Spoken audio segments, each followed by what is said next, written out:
Allergic asthma বা যে হাঁপানি বা শর্টনেস অফ ব্রিথের যে কেসটা আপনাদেরকে পুরো ডিটেলসে বললাম, সেটাই আমি পেশেন্টের কাছ থেকে ওনাদের বক্তব্য শোনাবো, কী কী সমস্যা ছিল, এখন কেমন আছে, প্রতিটা সিমটম যেগুলো বললাম সেগুলো কি ভেরিফাইড কিনা, এগুলো আমি পেশেন্টের কাছ থেকে শোনাবো। ক্যামেরাটা ওনাদের দিকে একটু ফোকাস করেন। বলেন আচ্ছা, আগে ওনাকে দাও বাচ্চা, বলো তুমি ইয়ামিন, তুমি কেমন আছো আগের থেকে? ভালো আছি। কতটা ভালো আছো আগের থেকে? আছি অল্প অল্প। অল্প। কি কি সমস্যা ছিল আগে?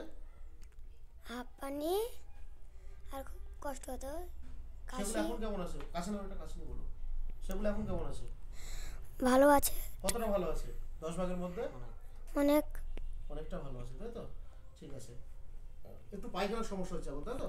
ঠিক আছে, বলেন। আগে যেরকম ছিল তার থেকে এখন বর্তমান অনেকটাই পরিবর্তন হয়েছে আগে থেকে, কিন্তু আশা করছি এখানে ভালো হয়ে যাবে আর কি দেখে।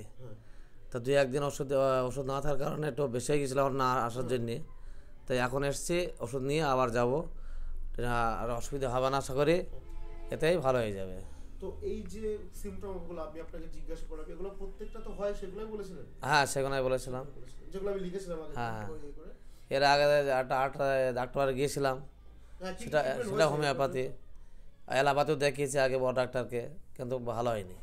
এটা কতদিন আগে হয়েছে এটা আপনি বলেন, মানে একদম প্রথম থেকে কতদিন আগে? এটা পুরো ডিটেইলসটা 4-5 বছর হয়ে গেল হয়েছে, তাই ডাক্তার দেখে ভালো হয়নি। বহুত জায়গায় দেখেছি, কিন্তু আপনার কাছে এসে নরম পড়েছে, আস্তে আস্তে ঠিক হয়েছে।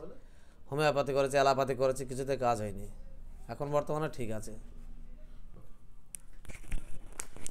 তো 4 থেকে 5 বছর ধরে এই বাচ্চাটা, একটা ছোট্ট বাচ্চা, 10 বছর বয়স, তো এই বয়স থেকে ওর হাঁপানি বা শ্বাসকষ্টে ও সাফার করছে।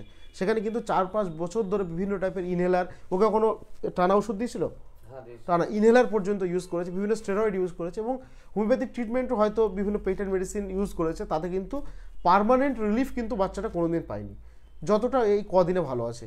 তো আজকে সমস্ত কিছু রিপোর্টপত্র, আগের দিন রিপোর্ট যেহেতু আসেনি, আমি সমস্ত কিছু ও কী খেতে হবে না হবে সেগুলো বুঝিয়ে দিলাম, এবং তার সঙ্গে আশা করছি ওষুধগুলো ঠিকঠাক করে যদি খাই, খুব অল্প দিনের মধ্যে এই বাচ্চাটা কিন্তু কমপ্লিটলি কিওর হয়ে যাবে এবং ঠিক থাকবে।